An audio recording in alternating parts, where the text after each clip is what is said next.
السلام علیکم ورحمۃ اللہ وبرکاتہ۔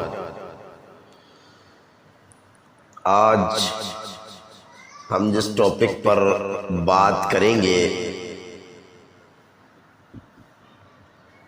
وہ ٹاپک بھی بڑا اہم ترین ٹاپک ہے۔ ہماری کوشش یہی ہوتی ہے کہ آپ لوگوں کے لیے وہ ٹاپک لائیں جو عوام الناس میں عام ہے اور عوام الناس اس سے بہت زیادہ پریشان ہے۔ تو ان میں سے ایک ہے شادیوں میں رکاوٹ ڈالنے والا جادو۔ اس جادو کے ذریعے سے شادی میں رکاوٹ ڈالی جاتی ہے تاکہ کسی بہن کی یا کسی بھائی کی شادی نہ ہو۔ کئی دن گزر جاتے ہیں، عمر کافی گزر جاتی ہے، لیکن رشتہ نہیں ہوتا۔ تو ہمیں کیسے معلوم ہو کہ آیا یہ جادو کی وجہ سے رشتے میں رکاوٹ ڈالی گئی ہے یا ویسے ہی یہ رشتہ نہیں ہو رہا؟ اگر ہمیں معلوم کرنا ہے تو ہر مریضہ یا ہر وہ شخص جس کی شادی میں رکاوٹ ڈالی جاتی ہے یا رکاوٹ پیدا ہے، وہ ان علامات کو نوٹ کرے اپنے اندر۔ آیا کیا یہ علامات اس کے اندر پائی جاتی ہیں؟ اگر یہ علامات پائی جاتی ہوں گی تو اس بات کی دلیل ہے کہ اس کے ساتھ شادی میں رکاوٹ ڈالنے والا جادو کیا گیا ہے۔ اور ان علامات میں سب سے جو پہلی علامات ہے وہ ہے دائمی سر کا درد کا رہنا۔ وہ لڑکی ہو یا لڑکا ہو، بہن ہو یا بیٹا ہو، بھائی ہو یا بہن ہو، جس کا رشتہ نہیں ہو رہا، اس کے اندر سب سے پہلی جو علامات آئے گی وہ دائمی سر کا درد رہنا۔ اور نمبر 2 پر علامات ہے سینے میں شدید گھٹن کا احساس، خاص طور پر عصر کے بعد سے لے کر آدھی رات تک۔ جس کسی کی بھی شادی میں رکاوٹ والا جادو کیا جائے گا، اس کے اندر دوسرے نمبر کی علامات یہ بھی پائی جائے گی کہ اس کے سینے میں شدید گھٹن ہوگی، خاص طور پر عصر کے بعد سے لے کے آدھی رات تک۔ نمبر 3، منگیتر کو بدصورت منظر میں دیکھنا۔ جو اگر منگنی ہوئی ہے اور شادی نہیں ہو کے دے رہی، کوئی نہ کوئی معاملات آ جاتے ہیں، شادی آگے بڑھ جاتی ہے، تو اس صورت میں منگیتر کو بدصورت میں دیکھنا، وہ خواہ خواب میں ہو یا حقیقت میں ہو۔ نمبر 4، بہت زیادہ پریشان خیالی، یعنی پریشان کن خیال آئیں گے بہت زیادہ۔ نمبر 5، نیند کے دوران بہت زیادہ گھبراہٹ، بے چینی محسوس کرتا۔ یہ علامات بھی اس بات کی طرف اشارہ کرتی ہے کہ ہمارے ساتھ شادی میں رکاوٹ ڈالی گئی ہے۔ نمبر 6، کبھی کبھی معدے میں شدید درد ہوگا، کبھی کبھی معدے میں شدید درد ہوگا۔ نمبر 7، پیٹھ کی نچلی ہڈی میں درد کا رہنا، یہ بھی شادی میں رکاوٹ کی ایک علامات ہے۔ تو میرے بھائی، یہ علامات جس کسی بھائی میں بھی یا بہن میں پائی جائے تو وہ یہ جان لے کہ اس کی شادی میں رکاوٹ ڈالی گئی ہے، اور اسے علاج کی طرف توجہ دینی چاہیے۔ اللہ کے ساتھ लगाव लगा लेना चाहिए, लो लगा लेनी चाहिए, जिक्र व अज़कार की पाबंदी करनी चाहिए, ताकि ये जो रुकावट डाली गई है अल्लाह की तौफीक और उसके फजल से टूट जाए और आपके मामलात में आसानियां पैदा हो जाए। इस जादू का इलाज में जो सबसे अहम तरीन करने वाले काम है, पहले नंबर पर है तमाम सुबह शाम के अज़कार की पाबंदी करना। सुबह शाम के अज़कार की पाबंदी करना। नंबर 2, रुक़िया सुनना। इसके मुताबिक जो रुक़िया है, जो अभी हम रिकॉर्ड करेंगे, या इसी तरह जो शादी में रुकावट डालने का जो रुक़िया है उसकी पाबंदी करना, सुनना उसको। नंबर 3, अगर बहन है तो पर्दे की पाबंदी करे। नंबर 4, नमाजों के औकात पर नमाजों को अदा करना। आजकल हम तो यही करते हैं ना, अजान हो रही होती है, हम बैठे रहते हैं, गप्पे लगा रहे होते हैं। नहीं नहीं, अजान हो और नमाज का वक़्त हो गया, आपने नमाज अदा करनी। गाने और मौसीकी वगैरह से परहेज करना है, ये बिल्कुल नहीं सुनना। सोने से पहले वज़ू करके और आयतल कुर्सी की तिलावत करके, सूरह बकरा की आखिरी की आयत की तिलावत करके, मुअव्वज़ात पढ़कर अपनी दोनों हथेलियों पे तुतकार कर पूरे जिस्म पर फेर कर सोना है। कम से कम 1 घंटा रिपीटेड आयतल कुर्सी या कुरान की तिलावत को 1 घंटा सुनने का मामूल बनाना है। और हो सके तो सूरह इखलास, सूरह फलक, सूरह नास ये रिकॉर्ड कर ली जाए तकरार के साथ, कम से कम आधा घंटा इसको सुने। सुबह फजर और असर के बाद ला इलाहा इल्लल्लाहु वहदहु ला शरीका लहु लहुल मुल्कु व लहुल हम्दु व हुवा अला कुल्लि शैइन क़दीर 100 दफा पढ़ना है। 100 दफा सुबह, 100 दफा शाम, 7 दिन इस अमल को करे और 7 दिन ये रुक़िया सुने। इंशाअल्लाह अल्लाह की तौफीक और उसके फजल से, भले जितना पुराना बंदिश का जादू क्यों ना हो, अल्लाह रब्बुल आलमीन उसको तोड़ देगा और आपके मामलात में आसानियाँ होंगी, रास्ते हमवार हो जाएंगे इंशाअल्लाह। और आपके अगर शादी में जो रुकावट डाली गई है तो वो टूट जाएगी, और जहाँ जिस जगह आपका रिश्ता लगा हुआ है वहाँ पर आसानियाँ पैदा होंगी और बहुत जल्द आपका रिश्ता तय पा जाएगा, शादी की तारीख तय पा जाएगी। और इंशाअल्लाह जो हमारी बहनें हैं वो अपने घर में रुखसत हो जाएगी, जो हमारे भाई हैं वो भी जो तरस रहे हैं जिनकी शादियाँ नहीं हुई, इंशाअल्लाह उनके लिए भी रिश्ते ज़्यादा कसीर तादाद में आएंगे इंशाअल्लाह, और उनके लिए भी आसानियाँ पैदा होंगी। जो रुक़िया सुनना चाहता है बिस्मिल्लाह पढ़कर आंखें बंद कर। अऊज़ु बिल्लाहि मिनश शैतानिर रजीम मिन हमज़िही व नफ़्ख़िही व नफ़्ख़िही बिस्मिल्लाहिर रहमानिर रहीम अल्हम्दुलिल्लाहि रब्बिल आलमीन अर्रहमानिर रहीम मालिकि यौमिद्दीन इय्याका नअबुदु व इय्याका नस्तईन इहदिना स्सिरातल मुस्तक़ीम सिरातल लज़ीना अनअमता अलैहिम गैरिल मग़ज़ूबि अलैहिम वलद्दाल्लीन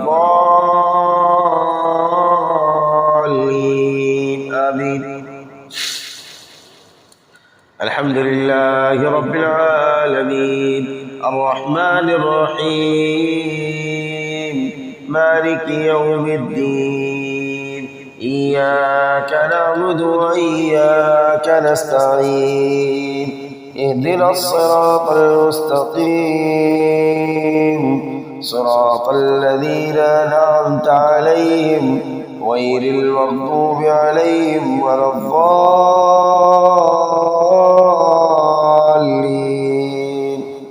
आमीन। अल्हम्दुलिल्लाहि रब्बिल आलमीन الرحمن الرحيم مالك يوم الدين إياك نعبد وإياك نستعين اهدنا الصراط المستقيم صراط الذين أنعمت عليهم غير المغضوب عليهم ولا الضالين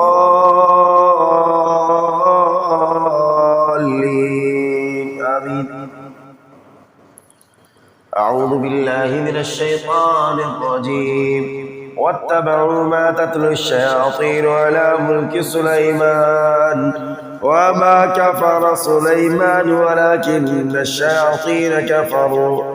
ولكن الشياطين كفروا يعلمون الناس السحر وما أنزل على الملكين ببابل هاروت وماروت وما يعلمان من أحد حتى يقولا إنما نحن فتنة فلا تكفر فيتعلمون منهما ما يفرقون به بين المرء وزوجه وما هم بضارين به من أحد إلا بإذن الله ويتعلمون ما يضرهم ولا ينفعهم ولقد علموا لمن اشتراه ما له في الآخرة من خلاق ولبئس ما شروا به أنفسهم لو كانوا يعلمون. أعوذ بالله من الشيطان الرجيم. فلما جاءهم الحق من عندنا قالوا إن هذا لسحر مبين. قال موسى تقولون للحق لما جاءكم أسحر هذا ولا يفلح الساحرون. قالوا وجئتنا لتلفتنا عما وجدنا عليه آباءنا وتكون لكما الكبرياء في الأرض وما نحن لكما بمؤمنين. وقال فرعون ائتوني بكل ساحر عليم. فلما جاء السحرة قال لهم موسى ألقوا ما أنتم ملقون. فلما ألقوا قال موسى ما جئتم به السحر إن الله سيبطله إن الله لا يصلح عمل المفسدين ويحق الله الحق بكلماته ولو كره المجرمون. أعوذ بالله من الشيطان الرجيم. قل من بيده ملكوت كل شيء وهو يجير ولا يجار عليه إن كنتم تعلمون. سيقولون لله قل فأنى تسحرون. أعوذ بالله من الشيطان الرجيم. قال للملأ حوله إن هذا لساحر عليم يريد أن يخرجكم من أرضكم بسحره فماذا تأمرون. قالوا أرجع وأخاه وابعث في المدائن حاشرين يأتوك بكل سحار عليم.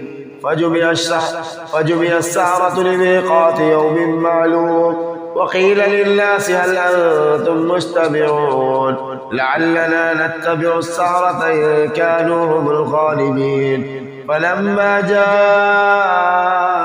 السحرة قالوا لفرعون إنا لنا لأجرا إن كنا نحن الغالبين. قال نعم وإنكم إذا لمن المقربين. قال لهم موسى ألقوا ما أنتم ملقون. فألقوا حبالهم وعصيهم وقالوا بعزة فرعون إنا لنحن الغالبون. فألقى موسى عصاه فإذا هي تلقف ما يأفكون. فألقي السحرة ساجدين قالوا آمنا برب العالمين رب موسى وهارون. قال آمنتم له قبل أن آذن لكم إنه لكبيركم الذي علمكم السحر فلسوف تعلمون. لأقطعن أيديكم وأرجلكم من خلاف ولأصلبنكم أجمعين. قالوا لا ضير إنا إلى ربنا منقلبون إنا نطمع أن يغفر لنا ربنا خطايانا أن كنا أول المؤمنين. أعوذ بالله من الشيطان الرجيم. قالوا إنما أنت من المسحرين قالوا إنما أنت من المسحرين قالوا إنما أنت من المسحرين قالوا إنما أنت من المسحرين قالوا إنما أنت من المسحرين قالوا إنما أنت من المسحرين قالوا إنما أنت من المسحرين قالوا إنما أنت من المسحرين قالوا إنما أنت من المسحرين قالوا إنما أنت من المسحرين قالوا إنما أنت من المسحرين قالوا إنما أنت من المسحرين قالوا إنما أنت من المسحرين قالوا إنما أنت من المسحرين قالوا إنما أنت من المسحرين. أعوذ بالله من الشيطان الرجيم. فلما جاءتهم آياتنا مبصرة قالوا هذا سحر مبين قالوا هذا سحر مبين. أكان للناس عجبا أن أوحينا إلى رجل منهم أن أنذر الناس وبشر الذين آمنوا أن لهم قدم صدق عند ربهم. قال الكافرون إن هذا لساحر مبين. أعوذ بالله من الشيطان الرجيم. وقال موسى يا فرعون إني رسول من رب العالمين حقيق على أن لا أقول على الله إلا الحق قد جئتكم ببينة من ربكم فأرسل معي بني إسرائيل. قال إن كنت جئت بآية فأت بها إن كنت من الصادقين. فألقى عصاه فإذا هي ثعبان مبين ونزع يده فإذا هي بيضاء للناظرين. قال الملأ من قوم فرعون إن هذا لساحر عليم يريد أن يخرجكم من أرضكم فماذا تأمرون. قالوا أرجع أخاه وأرسل في المدائن حاشرين يأتوك بكل ساحر عليم.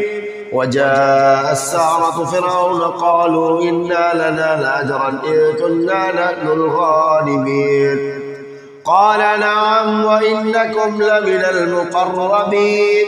قالوا يا موسى إما أن تلقي وإما أن نكون نحن الملقين. قال ألقوا. فلما ألقوا سحروا أعين الناس سحروا أعين الناس سحروا أعين الناس سحروا أعين الناس سحروا أعين الناس سحروا أعين الناس سحروا أعين الناس سحروا أعين الناس سحروا أعين الناس سحروا أعين الناس واسترهبوهم وجاءوا بسحر عظيم واسترهبوهم وجاءوا بسحر عظيم واسترهبوهم وجاءوا بسحر عظيم واسترهبوهم وجاءوا بسحر عظيم. وأوحينا إلى موسى أن ألق عصاك فإذا هي تلقف ما يأفكون. فوقع الحق وبطل ما كانوا يعملون وبطل ما كانوا يعملون وبطل ما كانوا يعملون وبطل ما كانوا يعملون وبطل ما كانوا يعملون وبطل ما كانوا يعملون وبطل ما كانوا يعملون. فوقع الحق وبطل ما كانوا يعملون.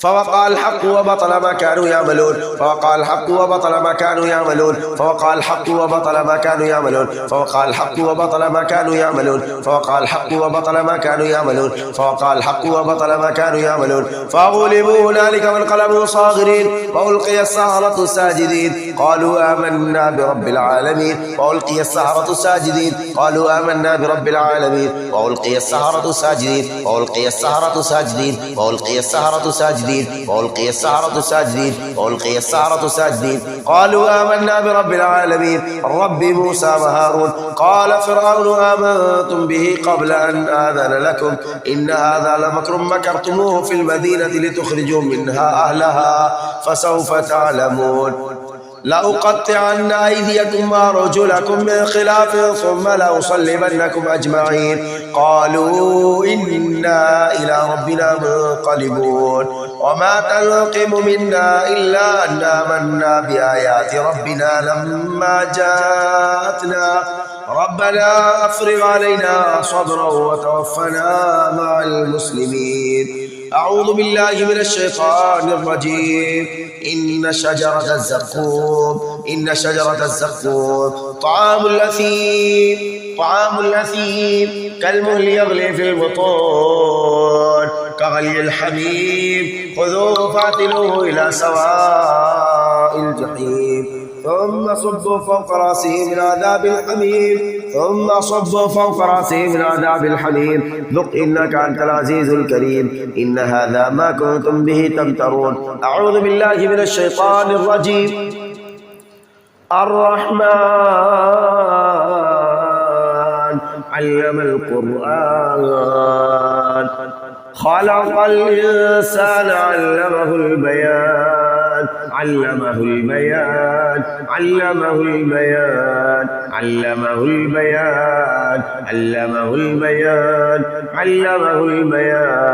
الشمس والقمر بحسبان والنجم والشجر يسجدان والسماء رفعها ووضع الميزان ألا تطغوا في الميزان وأقيموا الوزن بالقسط ولا تخسروا الميزان والأرض وضعها للأنام فيها فاكهة والنخل ذات الأكمام والحب ذو العصف والريحان فبأي آلاء ربكما تكذبان.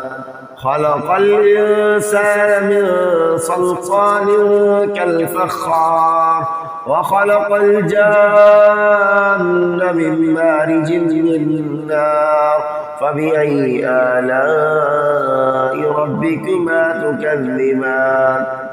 رب المشرقين ورب المغربين فبأي آلاء ربكما تكذبان. مرج البحرين يلتقيان بينهما برزخ لا يبغيان فبأي آلاء ربكما تكذبان. يخرج منهما اللؤلؤ والمرجان فبأي آلاء ربكما تكذبان. وله الجوار المنشآت في البحر كالأعلام فبأي آلاء ربكما تكذبان. كل من عليها فان ويبقى وجه ربك ذو الجلال والإكرام فبأي آلاء ربكما تكذبان. يسأله من في السماوات والأرض كل يوم هو في شأن فبأي آلاء ربكما تكذبان. سنفرغ لكم أيها الثقلان فبأي آلاء ربكما تكذبان. يا معشر الجن والإنس إن استطعتم أن تنفذوا من أقطار السماوات والأرض فانفذوا ला तनफुज़ून इल्ला बिसुल्तान फबिअय्यि आलाइ रब्बिकुमा तुकज़्ज़िबान युरसलु अलैकुमा शुआबुम मिन नार व नुहासुन फला तंतसिरान फबिअय्यि आलाइ रब्बिकुमा तुकज़्ज़िबान فإذا انشقت السماء فكانت وردة كالدهان فبأي آلاء ربكما تكذبان فيومئذ لا يسأل عن ذنبه إنس ولا جان فبأي آلاء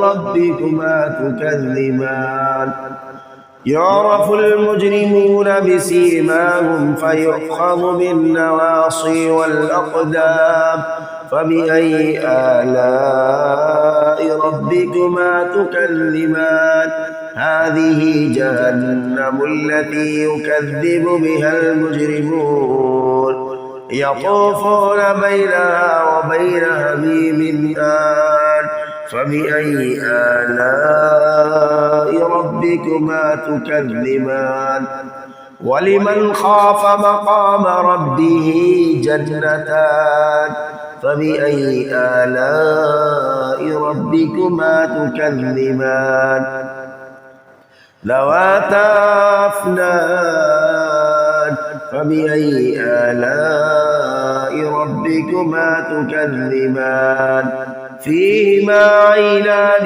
تجريان فبأي آلاء ربكما تكذبان فيهما من كل فاكهة زوجان فبأي آلاء ربكما تكذبان متكئين على فرش بطائنها من استبرق وجنى الجنتين دان فبأي آلاء ربكما تكذبان فيهن قاصرات الطرف لم يطمثهن إنس قبلهم ولا جان فبأي آلاء ربكما تكذبان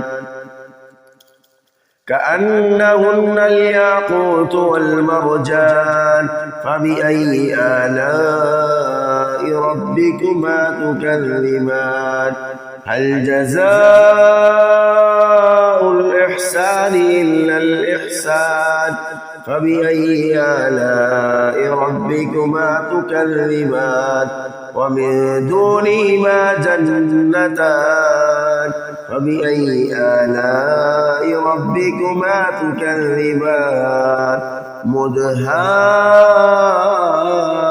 مدهامتان فبأي آلاء ربكما تكذبان فيهما عينان نضاختان فبأي آلاء ربكما تكذبان فيهما فاكهة والنخل ورمان فبأي آلاء ربكما تكذبان فيهن خيرات حسان فبأي آلاء ربكما تكذبان حور مقصورات في الخيام فبأي آلاء ربكما تكذبان لم يطمثهن إنس قبلهم ولا جان فبأي آلاء ربكما